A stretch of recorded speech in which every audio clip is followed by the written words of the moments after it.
welcome back to the Across the Pod NFL podcast for the final of our four divisional round game previews. And our final game is the Packers taking on the 49ers. I am, as ever, your host, Andy Davis. Now, the playoffs are a time of hope.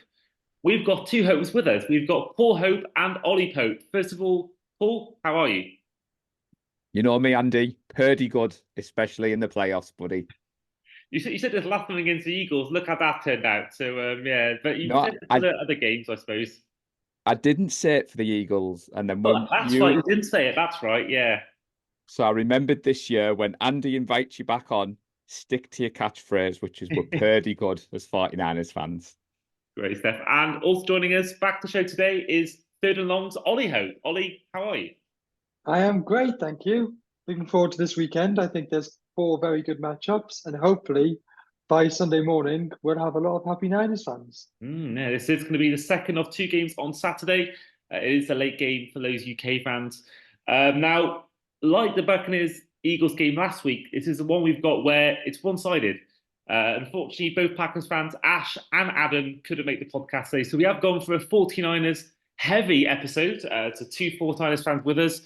So we're expecting a little bit of bias, but that is how fandom works. So yeah, should be a crack of an episode. Now, Paul, over to you first.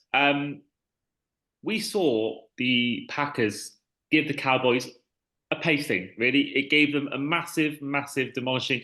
I think the scoreline really doesn't do it justice. I think really that'll do it the case because the Packers needed won the game and they probably put the foot off the gas. Now, the Cowboys, you beat the Cowboys, but they were still a good team. They were second seed for a reason. Now, we've talked about before with our Texans episode, the fearlessness they'll have against the Ravens. We talked about it with almost the Buccaneers against the Lions, a bit of no one thinks we're going to be here. It gives you that freedom to play well. Does that worry you, the fact that the Packers are getting better every week? Jordan Love seemingly is another potential Hall of Fame quarterback for the Packers. He looks that good already. Does that worry you, Paul? The fact that that fearlessness, them just not expected to be there, could play on their mark, could help them as opposed to you guys, where you're number one seed. Everyone thought you'd be the Super Bowl favourites going into the year. Do you think that mental side could be a factor in the game? Not for the 49ers. I mean, we're looking at possibly our fourth NFC Championship game in 5 years. The noise coming out of Santa Clara is the team are focused. They've been practicing hard. We're a balanced team. Now, if Packers fans are waiting for the two 49ers fans to come and trash talk, that's not my style. I've done shows with you before, Andy. First of all, it was absolutely epic to see the Packers do that to the Cowboys in Jerry World. I do have friends who are Cowboys fans who have made no excuses. They said that was poor. As part of the prep for the 49er Faithful UK pod, I do the scouting report on the defense. So I focused a lot of my efforts this week on the defensive side of the ball, what the Packers defense is going to do. And I'm not worried at all, Andy. I mean, Ollie might be able to take over and talk about the offense. Jordan Love has been better since week 9, but let's not forget, these Packers were 9-8. They've scraped into the playoffs. The Cinderella story is coming to an end. It's maybe a year too soon in their development. So I'm not going to say that the Packers aren't a good team. They're in the playoffs. They've reached the divisional round. But for the hype that's surrounding the Packers this week, Andy, I mean, the loss to the Giants, December 11th, to Tommy DeVito. The loss to the Buccaneers, who I saw live at the Gold Mine. The Buccaneers were not a good team. They're scraped by the Panthers. Let's not make no bones about it. The Panthers are a terrible team. They beat the Vikings, but who isn't beating the Vikings at the moment with Nick Mullins? And then they put 17 points on the Bears in what was a must-win game. Now, yes, I've seen a lot of talk this week. Packers fans are bullish, but me and Ollie have been there. I remember going into Lambeau Field, Aaron Rodgers, Devontae Adams, we had Jimmy G.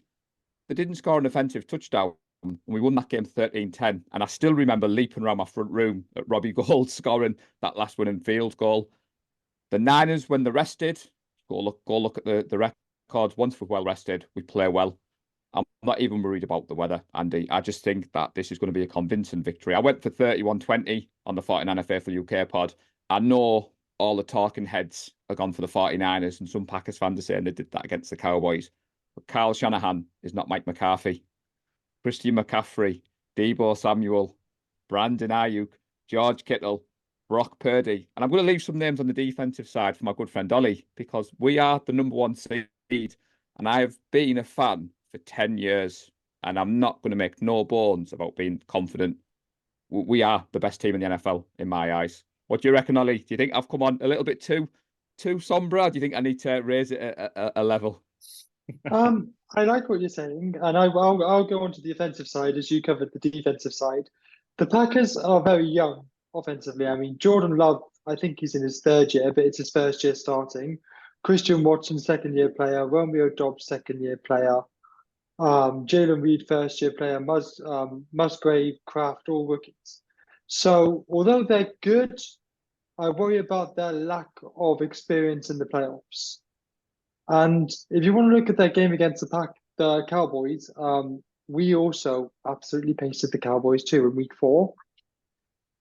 We have a pretty good record against the Packers. I believe the last time we lost to them in the playoffs is actually 2002. And this might show my age here, but I was 4 at that point. So I can't say I remember that game.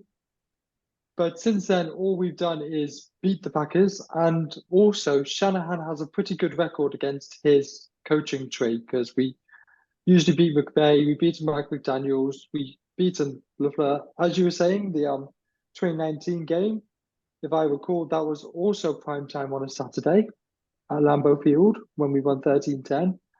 And our record off buys under Kyle Shanahan is pretty good. So I'm excited. I feel like we have a good chance against a team that may be a bit inexperienced.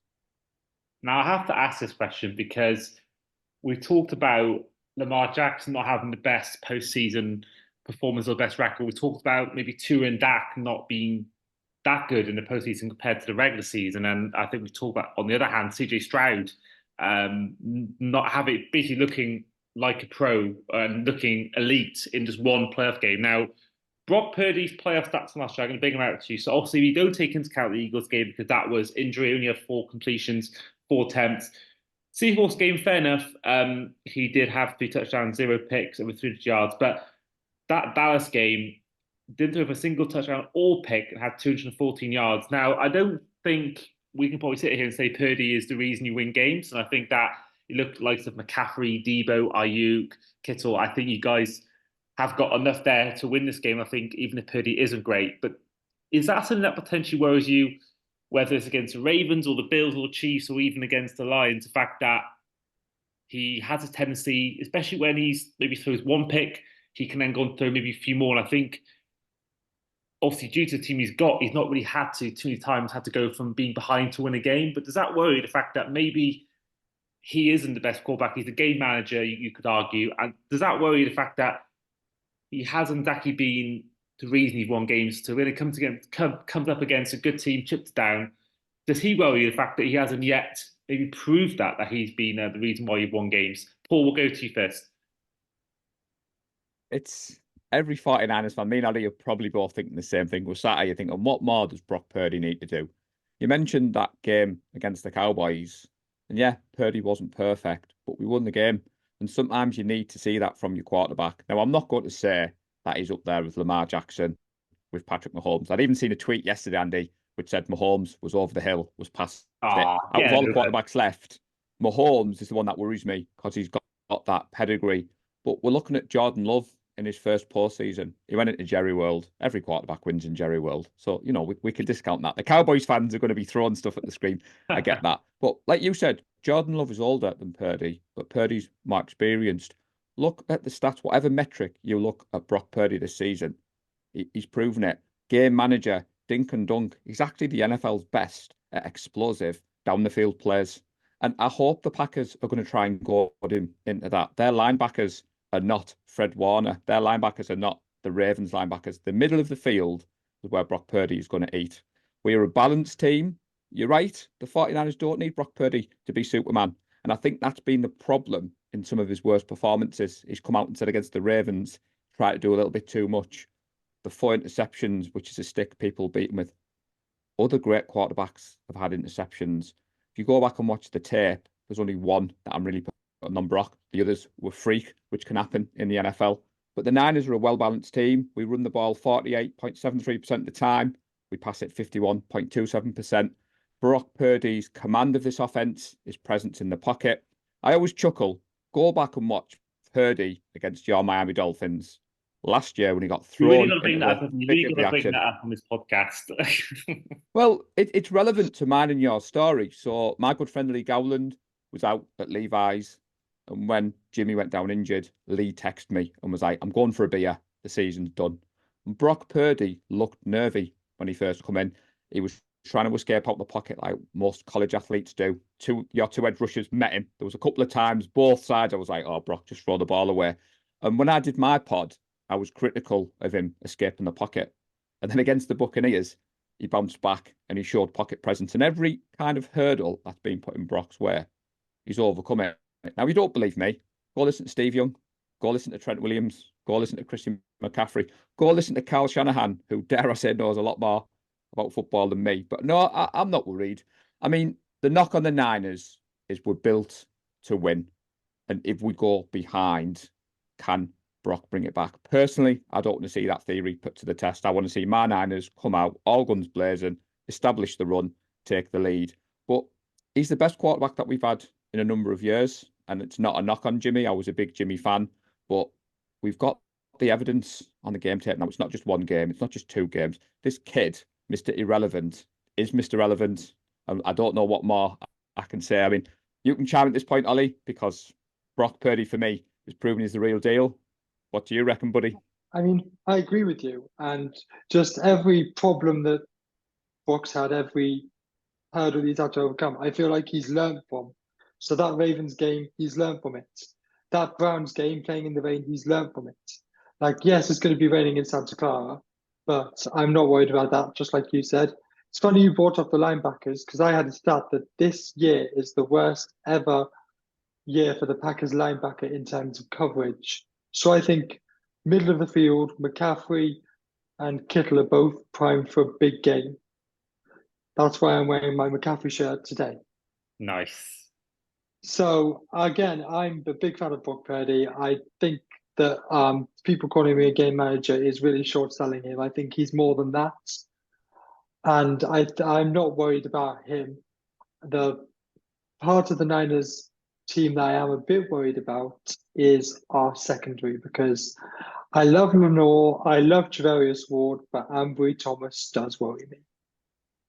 Well, don't go down that rabbit hole yet, because again, with Brock Purdy, Andy, the dink and dunk, the game manager record, they're people who've not watched the 49ers this year. Again, I'm going to shout it loud and proud. That Buccaneers game, that touchdown pass to Ayuk, 76-yard bomb, did it the week later against the Seahawks to Deebo Samuel. He went into Seattle and he found Ayuk. People are knocking on this kid saying he can't throw outside the numbers. I don't know what game tape they're watching. We referenced the Packers linebackers. What came out and said that, Brock Purdy's we're gonna put him under pressure. He's gonna make mistakes.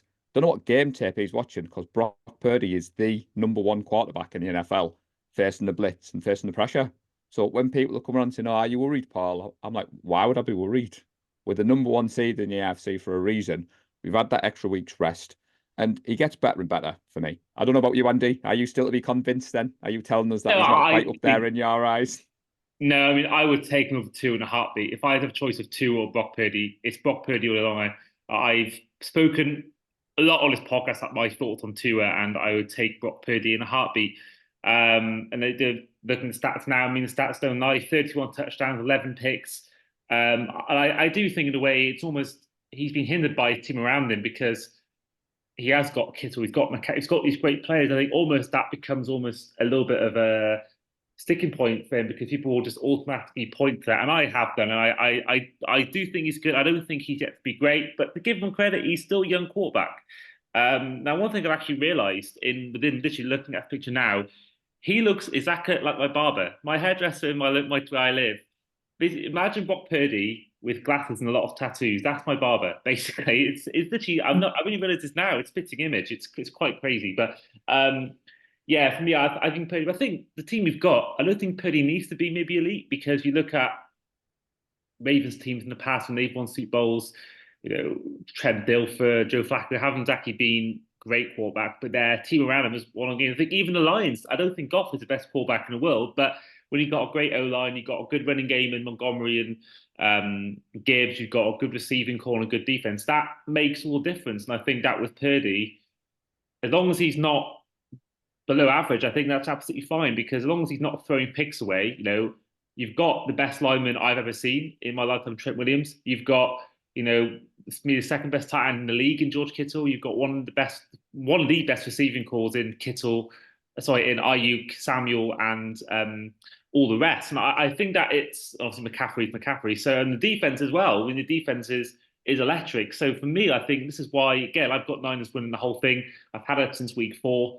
And I think you guys are just that good. But, at the same time, could you imagine this team if you had Mahomes, if you had Allen, if you had Burrow? Just imagine what this team could be if you had that quarterback. I think you'll be genuinely be a 17-0 team. I think really, if he is your one weakness, then apart from secondary, I think that's a good thing because there's teams with a lot bigger weaknesses than that than what Purdy is. So yeah, fair play, and I think that you guys obviously are the favourites for this game. But I think the Packers, also they do pose some threat. I think their receiving core, you mentioned Ollie, of the secondary for you guys up against the likes of Jaden Reed, Romeo Dobbs, Newton Musgrave, Tucker Kraft, and I think there's a good young core. I think the Packers they're going to be in around the playoffs for years now. I think their team is so young and so poised. They're all on rookie deals as well.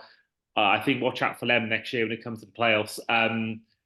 What kind of stuff, Ollie, do you think, apart from the secondary, could cause you the most problems in this game from the Packers? So I mentioned that I think our secondary is weak, and there have been certain weeks where, quite recently, where our run defense has not been great, and we've been missing a lot of tackles. I do think getting Armstead back, Hargrave healthy, and having our full defense back will be a big help with that. But if our missed tackles and poor run defense allows Aaron Jones to have a good game, then we could run into a few problems. I think that's fair to say. I mean, Aaron Jones has been pretty decent. Ollie mentioned he's worried about the secondary. And I'll give you 2 reasons why I'm not worried. Fred Warner and Dre Greenlaw. We did to the Philadelphia Eagles what nobody said could do. We didn't get the sacks on Jalen Hurts. As Nick Bosa said, Andy, better than me. We put the blueprint out there. Now, when I watched the tape back of the Cowboys versus the Packers, Jordan Love had a lot of time. The Packers' offensive line is good. But Steve Wilkes was brought in to be our coordinator to shore up that secondary. And I think he's done a good job. I think Javarius Ward has been all pro. I think Lenore came alive in the playoffs last year. People forget about that. You're right, Ollie. Ambry Thomas hasn't been great. But I think if me and you sat here a year ago, we would never have thought Ambry Thomas would even be in and around the team. This is the healthiest 49ers team we've ever had in the playoffs, Andy. We're missing Hufanga. I think we're missing Ferrell. Other than that, we've had a week's rest. We've had time to game plan. Like you said, Jordan Love's got to go up against the 2 best linebackers in the NFL, Fred Warner and Dre Greenlaw. Fred has been playing at a level of Defensive Player of the Year for me. And yes, I'm biased. I love number 54. But I reckon if you asked any NFL fan, would you take Fred Warner on your team? Every single one of them says yes. And that's why I'm confident coming into this. Then I looked at the defensive side of the ball. I mean, there's a lot of metrics you can use, but the one the NFL uses is the defense adjusted value of average DVOA. I'm sure we've all seen that on tweets. We've seen that everywhere. The Packers are 26th in both passing and rush defending, which tells you they're equally bad at defending both. And like you said, Ollie, we've got Eric Armstead coming back in. He's been immense in the playoffs. Hargrave has been an epic signing for me. He's been up there like when we had Buckner. I think you're going to see our front 7 hungry. You've got Chase Young, you've got Bosa. Yes, they beat the Cowboys, Andy. But as Ali said, we beat the Cowboys 42-10. And if you go back and watch that game tape, the Cowboys put 32 points on the Packers. They had 500 yards of total offense. Take away the interception and a few points that could have been on the board. It could have been a closer game. I mean, at one point, the Packers rested the starters, then they had to put them back in. I mean, we could spend another hour talking about the Cowboys and why McCarthy's coming back, but Shanahan always does well against his coaching tree. And I think what you've got to look at this matchup, do you fancy Kyle Shanahan to beat Joe Berry, or do you fancy Matt LaFleur to beat Steve Wilkes? And I know where my money's gone. I think the Packers are going to cause more problems than you think. And we are going to go our predictions later on. But I think, again, it goes down to Phyllis. If they have no expectation to win this game, that no one thinking they're going to go into Levi's and win this game. I think that could be the one thing where I think for you guys, it's, what happened last year. You look at the loss to can't think who it was now, a few years before that. But you guys have only and also the collapse against the Chiefs, and I think there's definitely a pressure that comes with being the one seed. I think that's the only thing I can really see being a problem for you guys is that as well as like of Aaron Jones. I think it's almost David against Goliath, but there's no real fear for David. But it's I think either way that defense you've got, and I think no injuries is key because we all saw what happened last year. We all saw what happened with the Eagles game. I think we've not really. I think for the first time in years I've seen with the Niners have a fully healthy team. In every year we made Super Bowl. Next year injury hit season. Last year as well, the injuries happened in that game, and it makes a huge difference if everyone's healthy. I think we proved that in our last few games. Injuries have a massive impact, and if you lose a few guys, then it's absolutely key. So I think for you guys, I think just almost being healthy, I think is as big an achievement or as big as a thing to look at more than being the number one seed. I think to be the fact that you've kept everyone healthy for now, I think is almost puts a bigger smile on fans' faces than the fact that you are the one seed. I think it's been such a problem for you guys in recent years. But either way, I think that it should be a cracker. I think it will be a good game. And I think for you guys, it's obviously going to be a late one. I'll be watching it in the morning. I don't think I'll be staying up that late. I'll be recording it and watching it like 8 a.m. the next morning. So it should be a great game. But I do think the Packers are going to cause maybe more problems than you think. And I think that will be through Jordan Love. I think Jordan Love has proved in one game has done more than Daxon in a playoff game in terms of big pressure games. He's done more than two has done in any regular season or postseason game. He's done more than I think he's done more than I think Goss in a lot of games in terms of being the reason why he won a game. And I think that if he's won his game, if they can score early, I think they can make this game close. But I think if the Niners get a score, especially if they get two scores early, I think it could be curtains already. I think the potential to be either really close or really one-sided. I think it could really go really one of two ways. So I'm going to ask your predictions now. So first of all, Ollie, over to you. What's the score going to be and who's going to win the game? So on most betting sites, the Niners are 10-point favorites. So I have the Niners to win and I have them to cover the spread 37-17. Ooh, that is one-sided. Yeah, I gave mine away at the start because we do predictions on the 49er Faithful UK. So I've been sworn to secrecy until it landed today. I think it's going to be 31-20. I think any Packers fans tuning in, I'm not saying the Packers fans aren't going to turn up, and I think Jordan Love will ball out.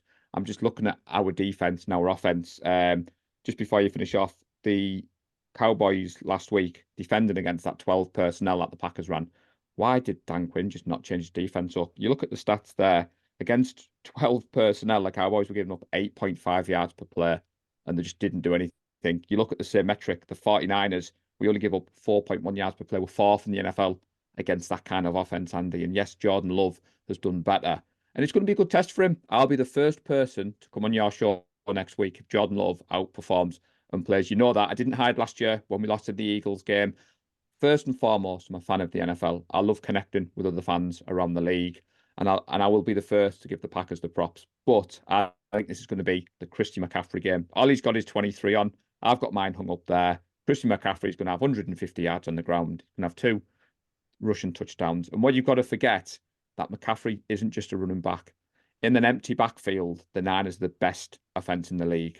And you've seen it. McCaffrey doesn't even have to touch the ball. He just has to motion out to the right, and the defenses are going to panic. So he's had a week to rest. He's the best player in the NFL. He should be the MVP, Andy. We've had this discussion before. If Brock Purdy can't win it, give it to my boy 23. But I think the 49ers win this one. And yes, I will be staying up late. And the 49er Faithful UK Discord chat will be on fire. So you need to get yourself in that, Ollie, because that helps pass the night. And especially for the late games, it goes a little bit dark after hours. It's always good fun. Because you can't go to the pub and watch games this late in the UK. But hopefully we'll have some watch parties before the end of the season. So keep watching for more information on that after Saturday's game. Yeah, I mean, I've seen your clips on social media. They look like a good time, and I know I was meant to come to the one event, but things got in the way. But it looks like obviously the Niners are one of the more followed teams in the UK, and that is down to the Channel 4 era. I think that's why the Dolphins, the Bears, the Niners are the most followed team in the UK because people watched those teams in the 80s, like Montana, they watched the Fridge, Marino, and I think that turnout looked amazing. There's actually a lot of, obviously Rob Holding's a Niners fan. There's loads of celebrity Niners fans as well, and I think it's especially with the team doing well now as well, you're bringing in more fans. I think you guys could even overtake us in the Bears. I think you guys may become, I think, one day the most followed team in the UK, and especially if Reece Amick goes to the Niners, then it's going to be even more so. Any player from the international pathway in the UK, I think it's going to be interesting stuff. For me, it's going to be a clean sweep. I've gone for the Niners winning this game. Now, I would love to sit here and say, I would actually like to see Jordan Love win this game because I think it's a great story. And I've not seen either team win the Super Bowl before. I've only seen teams left. I've seen the Bucks win it, the Rams win it, the Chiefs win it. So I think as long as it's not them three or the Bills, I don't really mind who wins it. And I think either way it's a great story, and I think that I think Jordan Love would be something special. But I'm going to go for a scoreline. I'm going to go. I'm going to go for a weird scoreline. I realise 15-12 to the Niners. Ooh, a close one. A defensive. I think I can see.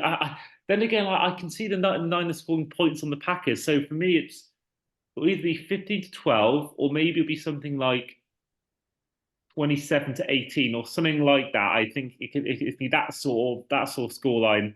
But I do think the Niners win again. I think that I think the Packers would beat the Lions or the Buccaneers if they played them. But I just think they're playing against the Niners. I think it'd be too much. But I think I feel like unless what happened last year happens again in the title game, if you win this game, I think you'll beat the Lions and Buccaneers. I think the Lions will give you a harder game, but I think you guys will. If you win this game, I think you'll make the Super Bowl. I really do. The question is though, actually, I'm not going to ask that. I don't want to tempt fate by asking you if you're going to be in Vegas, but yeah, I think certainly. I'm sure in your head, plans be made as to where you're going to watch the game, where in the UK or where in the world you're going to watch this game. Not yet.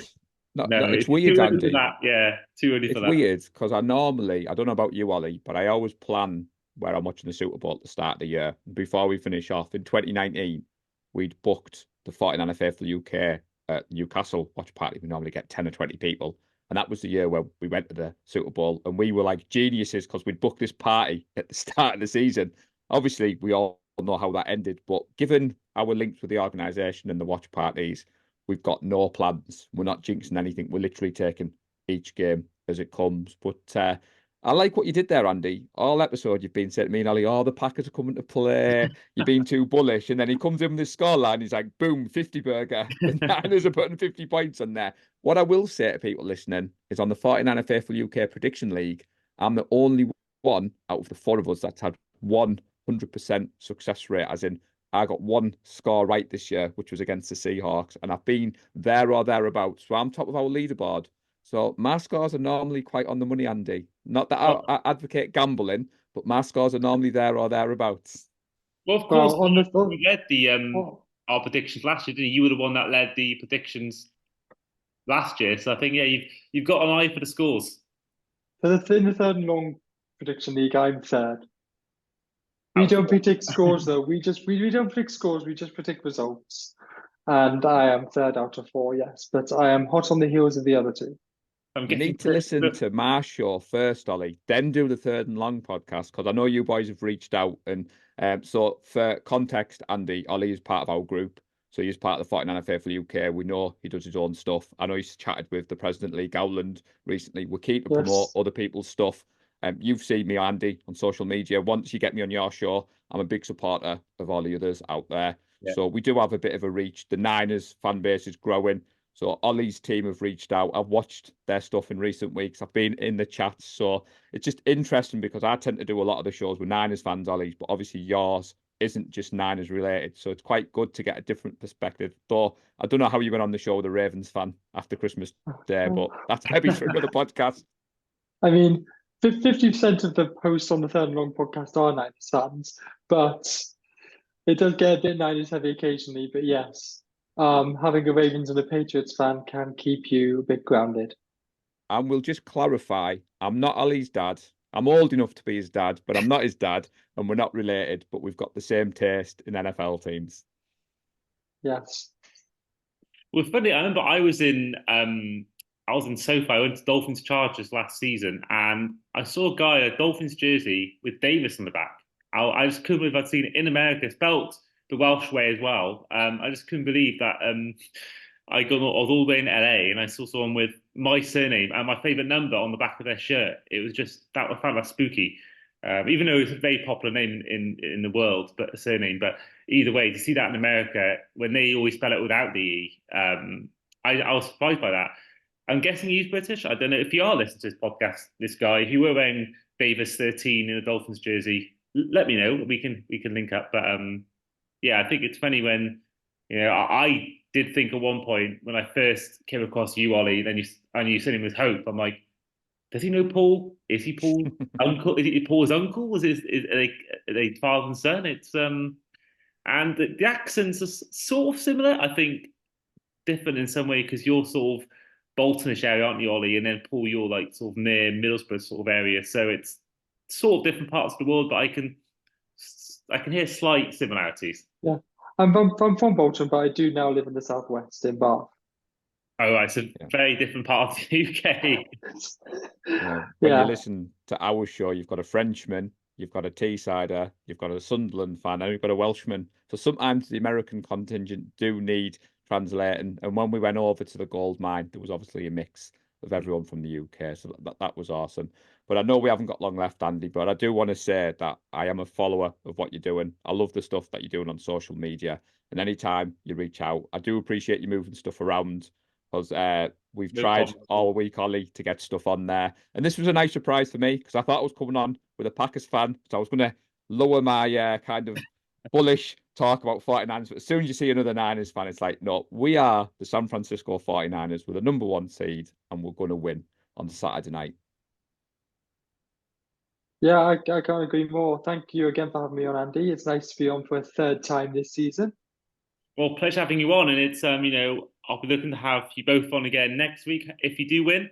And I think that certainly, if you play the Ravens in the Super Bowl, I'm sure a certain Shane Harris will be Oh yeah. making an appearance. But I still think it'll be either our Bills fans or I still think the Ravens will lose to the Bills. I've got to move into the Texans in our spoiler alert for our Texans Ravens preview. I've got Texans beating the Ravens. So Yeah, yeah, so I got a certain voice note from a certain Shane Harris about that after everyone apart from him picked the Texans on our show last night. yeah, it's getting a lot of heat. It's getting a lot of heat. This Texans winning, and I think the CJ Stroud mania is hitting everyone. And I could easily be the case where the Ravens go out and win this game, but I just think with the rest they've had and the Texans and the momentum they've got, I think the Texans are going to shock everyone and beat the Ravens. And I'm looking forward to that game for that reason, just in case there is a shock and we're all proved right. I mean, you've touched upon it there. We're Niners fans, but we're NFL fans. I watched all the games last weekend. Yeah. Love seeing what Ryan's is doing at the Texans. I'm not a fan of the Browns, so it was good to see that one. A good friend, Andy, who lives up in Newcastle, is a Lions fan. So you can imagine how giddy he is at the moment. We always meet up once a year to watch a game, and he's always joked on that he'd love to see a Niners Lions playoff game, and he's close. We're close to that. So it's been fun to see the Lions fans enjoying the props. The Packers fans have suddenly come out the woodwork, which is fine. Like you said at the start of the show, they weren't expecting to be here. They're enjoying it. We've been where they are. I think you're right. They're going to be a force to be reckoned with. They've got the cap space. They're young. And it just goes to show British people who are not too keen on the NFL. I have this conversation with Premier League fans all the time. They talk about the cycles, and at the moment you've got Liverpool, Man City. But the NFL can change that quickly because of the draft, because of the salary cap, because of the coach and hires. I mean, I was just talking to my friend who was a Cowboys fan, and he's saying next season we could be without Andy Reid, Belichick, Pete Carroll. And when you say it like that, it sounds absolutely crazy. And I know we've not got long left and we could spend another hour talking about it. And my good lady Ollie always says, it's nearly the off season. And I keep reminding her there's no such thing as the off season in the NFL. There'll be lots to talk about from February to September. Well, I always say that it's the sport that rewards faithful fans and punishes glory hunters, because you think about fans who, especially in the UK, who watch the Super Bowl for the first time, their first game they watch is, I don't know, let's say the Broncos won in 2015. Broncos, they watch that, they say, okay, I'm going to support the Broncos because they're good. They haven't made a playoff game since that, and I think that other fans like Bengal fans have been rewarded in recent years, Chiefs fans have been rewarded, Lions fans are now being rewarded for a lot of years. So I think that even you look at midway through last season when the Texans were on a bad run, Lions are 1-6. Would you have said back then that they in a year and a half time being both involved in the NFC Championship game, potentially going one further? And I think that the Panthers there, but a lot of these teams are going to be, the Texans were fourth or second worst record in the league last year. They go on and win the division. The Jags then made the playoffs this year after winning it last year and beating the Chargers. I think there's such a big difference, and they could just change like that. And the Eagles, I think the Eagles might be showing it now. They lost their coordinators last season. They look like they may lose, like Dave Kelsey, all the old guard. It's all looking a mess in their cap space. There's talk of AJ Brown leaving, and it just goes from one year them being the favourites to win it and being 10-1 just a month and a half ago, to now potentially being a team that people think could potentially be shipping out a lot of players. So it really is, the window is incredibly tight. And you guys obviously will know this, that your thing won't last forever. Shanahan might retire, or players might leave, or free agency, the cap space and all that. I think it's really it's the biggest strength of the league, I think. And that's why I always say to fans, because it is the same 5-6 teams winning it in all European leagues, or in most European leagues actually in football, it's the same one or two teams. So yeah, in the Premier League, it's always the same few teams. So yeah, if people are listening to this podcast, want to get into the NFL properly, that is what I say is the biggest strength, is that your team can be bad one year and amazing the next. And if you pick a good team, they could be bad. If you pick a bad team, you stick with them, they'll be good one day. So yeah, I think that is all the best parts of it. But that is where we'll end the podcast for today. So thank you once again to both Paul and Ollie Hope for coming on the podcast today. Thanks for having me. Thank you for having us, yeah. And go Niners. Go Niners. Yes. Stay safe and go Niners. Is that right, Paul? That's right. You've been listening. I like it, Andy. But yeah, we will see you guys for our divisional round review, which is likely to be with 2 returning guests. Definitely 1 returning guest. One's TBC. But we'll see you guys then. Enjoy the game for those watching at home, whether it's on Sky Sports or the Zone. And we'll see you guys next time. Take care.